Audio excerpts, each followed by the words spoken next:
Alhamdulillah, alhamdulillahilladzi ja'ala yaumal jumu'ati afdhala ayyamil usbu' ikhtassahu bisa'adatid du'ail mustajabil masmu'. Asyhadu an la ilaha illallahul ma'bud wa asyhadu anna Muhammadar Rasulullahid da'i ila sabilil mahmud. Allahumma salli wa sallim ala Muhammadin wa ala alihi wa ashabihi alladhina ittaba'u.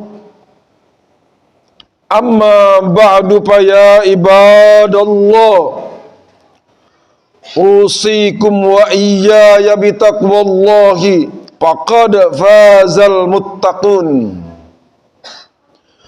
A'udzu billahi minasyaitonir rajim. Kanu qalilan minal laili ma yahja'un wa bil asharihum yastaghfirun. Bapak-bapak, saudara-saudaraku jemaah salat Jumat yang insyaallah dimuliakan oleh Allah Subhanahu wa taala. Pertama dan yang paling utama, marilah kita dengan tidak henti-hentinya memanjatkan puja-puji syukur kehadiran Allah Subhanahu wa taala.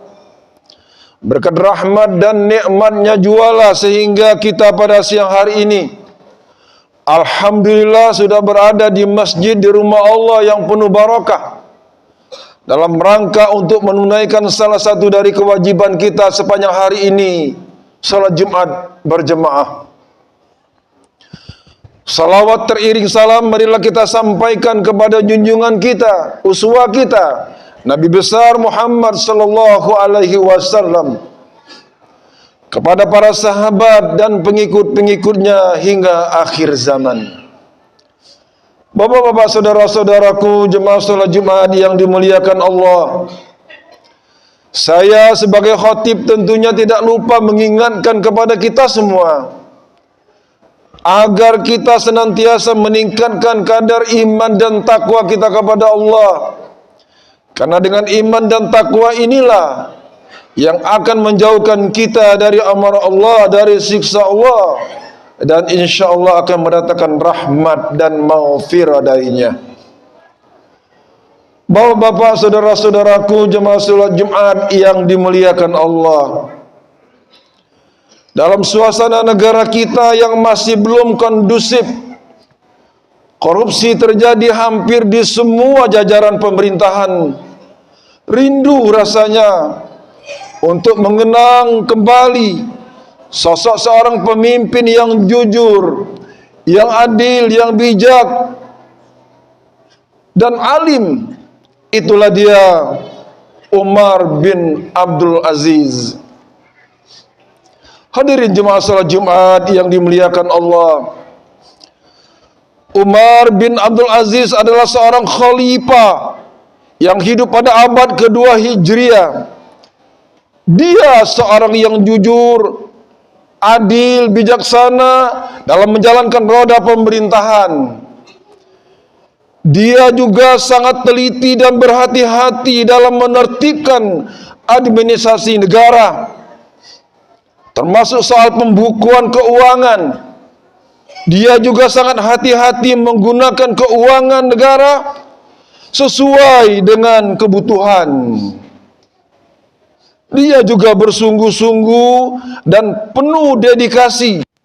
Bila pekerjaannya belum selesai pada siang hari,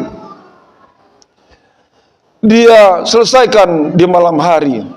Demikianlah cara kerja Umar bin Abdul Aziz. Pada suatu malam, ketika Umar memeriksa pembukuan yang hanya diterangi oleh sebuah lampu minyak, karena pada waktu itu belum ada listrik. Listrik ditemukan pada tahun 1821 Miladiah.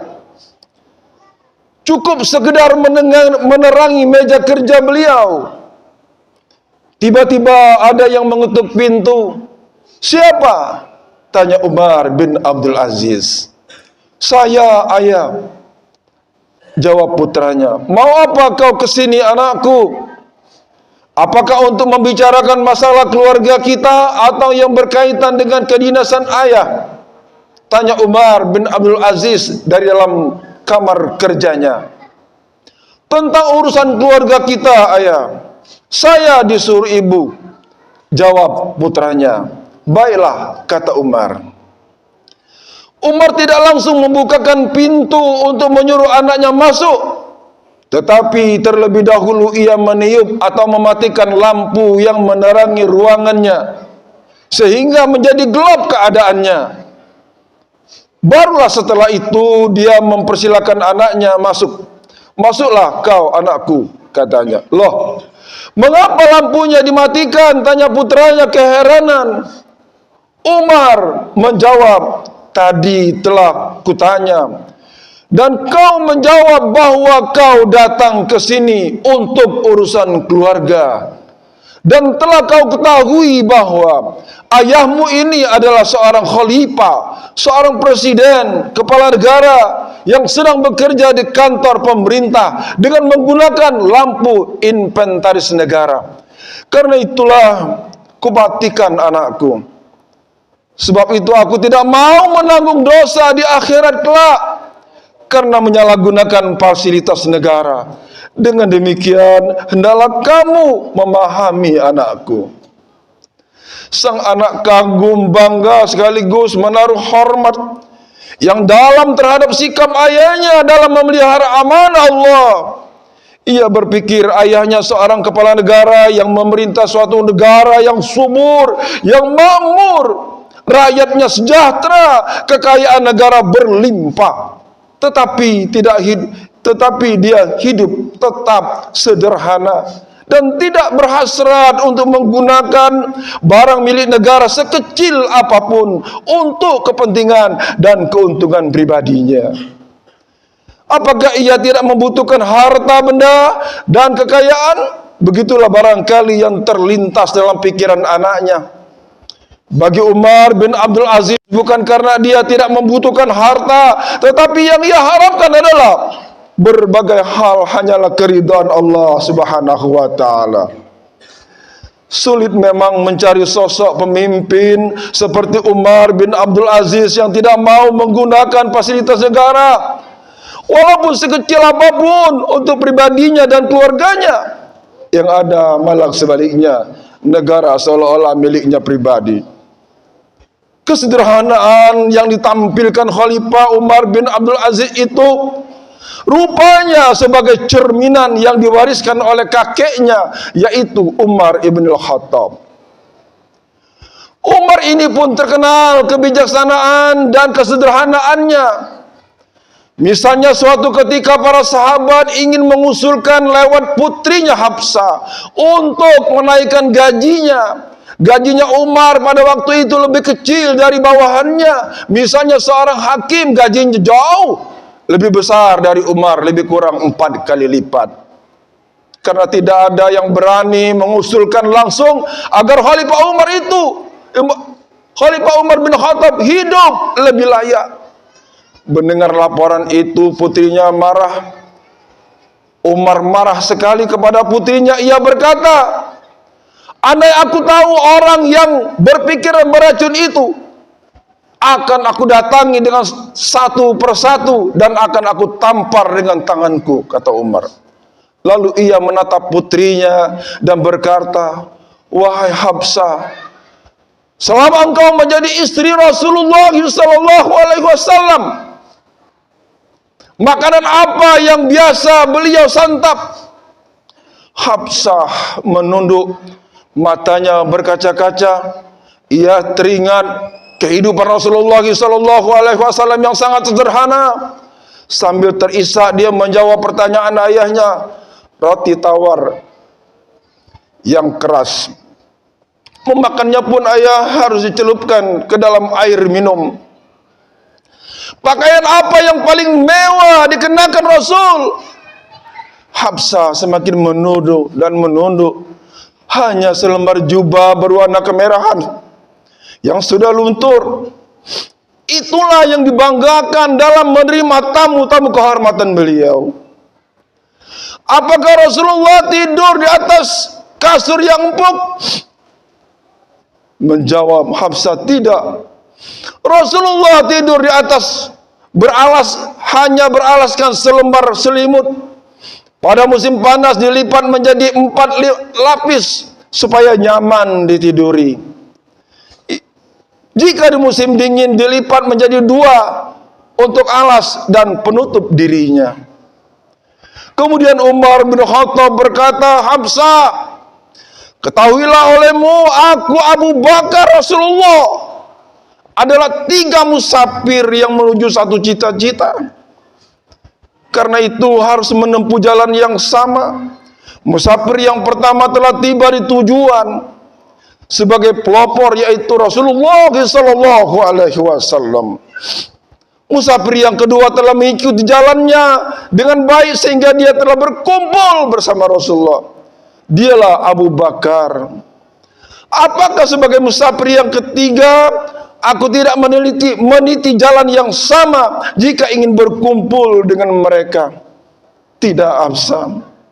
Katakan kepada mereka yang menyuruh mengusulkan naik gajiku, Umar bin Khattab tidak suka memilih kemewahan dunia. Dia memilih kehidupan di akhirat. Itulah kata Umar. Sungguh luar biasa. 2 Umar yang sama-sama hanya berbeda binnya. 2 khalifah yang sama-sama mengepalai pemerintahan, tetapi berbeda masa. Yang satu hidup di abad pertama Hijriah dan yang satu hidup di abad kedua Hijriah. Kedua-duanya termasuk umat Rasulullah sallallahu alaihi wasallam dan sahabat Rasulullah yang agung, yang merupakan manusia yang mempunyai prinsip hidup yang jelas. Mereka tinggalkan keindahan, kemewahan dunia demi kebahagiaan di akhirat. Mereka yakin akan kitab suci Al-Quran. Bapak-bapak, saudara-saudaraku, jemaah salat Jumat yang dimuliakan Allah. Kalau boleh kita berandai-andai dari uraian ini, alangkah indahnya negeri kita ini bila pemimpin-pemimpin kita seperti kedua pemimpin tadi. Mereka beriman, mereka bertakwa hingga mereka berperilaku jujur, adil, memegang amanah, tidak semena-mena terhadap kekayaan negara. Semoga saja pemimpin-pemimpin kita di masa-masa yang akan datang seperti kedua pemimpin tadi. A'udzubillahi minasyaitonirrajim. Tazawwadu fa inna khairaz zadi taqwa. Barakallahu li wa lakum fil Qur'anil azim. Wa nafa'ani wa iyyakum bima fihi minal ayati wadh-dhikril hakim. Wa taqabbala minni wa minkum tilawatahu innahu huwas samiul alim. Allahumma salli wa sallim ala sayyidina Muhammadin wa ala ali sayyidina Muhammad.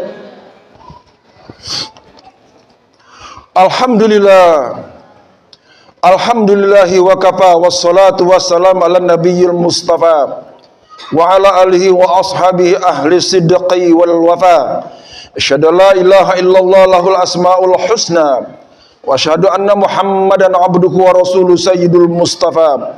Amma ba'du fa ya ibadallah ittaqullaha haqqa tuqatih. Fa amma man a'ta wattaqa wa saddaqa bil husna fasanuyassiruhu lil yusra. Wa qala Nabi sallallahu alaihi wasallam man shalla alayya wahidan sallallahu alaihi asyran. Wa qala ta'ala fi kitabihil karim innallaha wa malaikatahu yusalluna 'alan nabi ya ayyuhalladzina amanu sallu alaihi wa sallimu taslima. Allahumma shalli ala sayyidina Muhammad wa ala ali sayyidina Muhammad kama shallaita ala sayyidina Ibrahim wa ala ali sayyidina Ibrahim wa barik ala sayyidina Muhammad wa ala ali sayyidina Muhammad kama barakta ala sayyidina Ibrahim wa ala ali sayyidina Ibrahim fil alamin innaka Hamidum Majid. Allahumma ighfir lil muslimina wal muslimat wal mu'minina wal mu'minat al ahya'i minhum wal amwat innaka sami'un qaribun mujibud da'awat ya qadiyal hajat. Rabbana atina fid dunya hasanatan wa fil akhirati hasanatan wa qina adzabannar. Ibadallah, innallaha ya'muru bil adli wal ihsan wa ita'izil qurba wa yanha 'anil fahsya'i wal munkari wal baghi ya'izukum la'allakum tadhakkarun. Innahu huwal ghafurur rahim.